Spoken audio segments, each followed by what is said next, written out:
on. They started yet? She's about to begin right now. How are you? Good. So you might as well get started. You're not just going to sit for the next 30 minutes. You get to talk and participate. All right. I hope you're here for. Okay. Seems to be.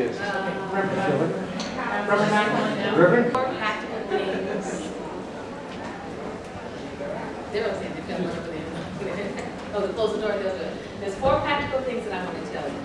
All that I am talking to you about is anchored in an energy of divine helping. So let me say to you right now that I have and am setting the intention that you will receive a divine opening through intention. I'm not putting my hands on you to do a full-out divine opening because you haven't asked for it. But what I am doing is setting the intention for you to receive divine opening as I talk, as we talk back and forth throughout the afternoon. So for right now, you should just take a moment and kind of get centered in yourself. How do you feel? How's your breathing? How's your heart space? You know what? Would you go to the table and bring the instrument down? How's your heart space? How's your muscles feeling? How's your head feeling? Feet? How's everything feeling? Okay, what I also want you to do is get a gauge, and I'll have something for you to gauge in a moment, of how you're feeling in your relationship to yourself. How does that feel for you, your relationship to yourself? I have a particular guide that I want you to look at that will be coming in a moment for you to be able to kind of check how you feel about that relationship to yourself.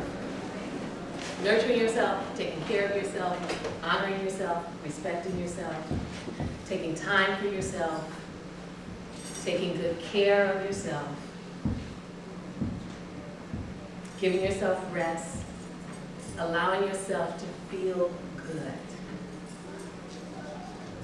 I want you to get a sense now of how you feel about your job, or where you go to school, or whatever it is that you do for the course of the day that's contributing to the plan.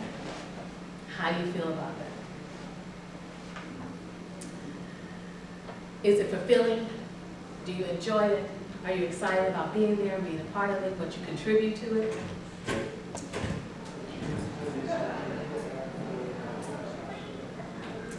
Do you set the personal boundaries or professional boundaries? There's a couple of people again. Are you setting professional boundaries while you're there? Again, and taking care of yourself. She's going to bring something up. How does that feel?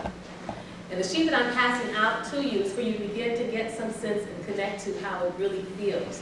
That's going to give you the words, but right now I just want you to feel it in your body. What about your relationship with your family? How's that feeling? Get anything tight in your neck about that? Any kinks about that? Any stress about that? Children, siblings, aunts, uncles, parents, present, not present? How are you feeling about that?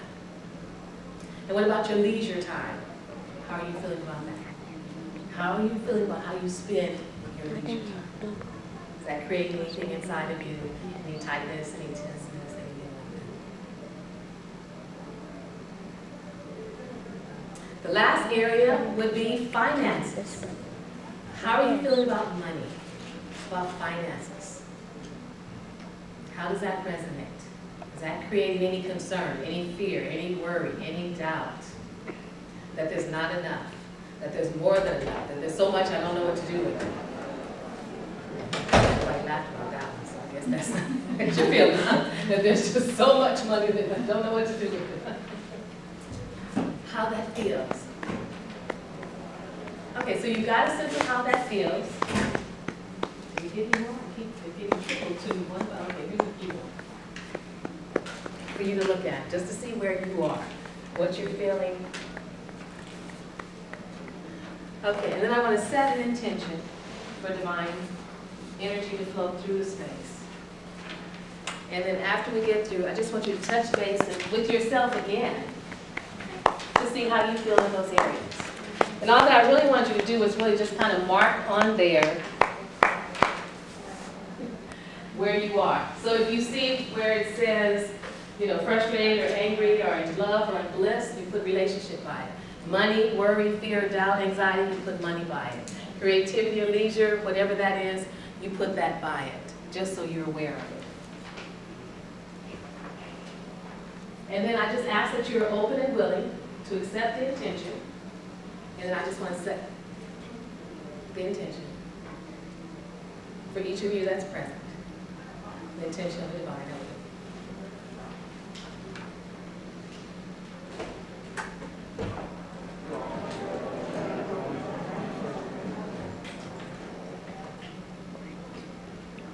Now, how all of what I'm talking about gets done, I have 4 practical truths that I'm going to talk to you about, is through the energy of divine opening.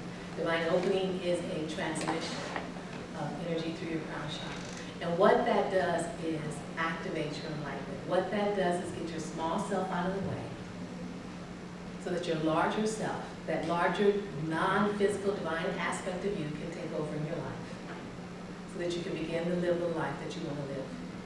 And I'm going to talk to you in a moment about how your small self gets in the way and remind you of that larger non-physical aspect of yourself.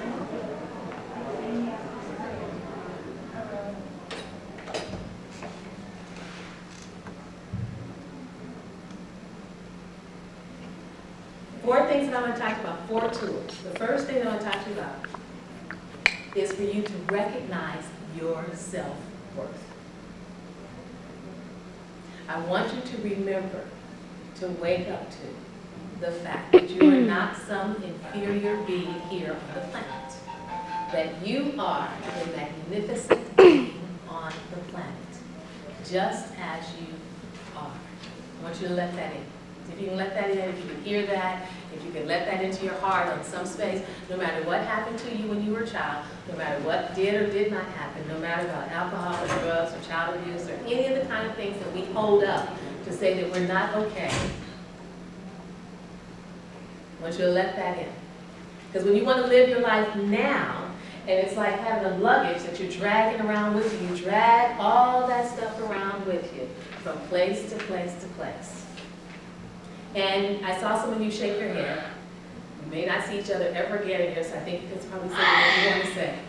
Doesn't it get heavy? Very. It gets heavy. And no one is saying to you when you wake up, hey, take this luggage with you. No, you're just taking it on your own.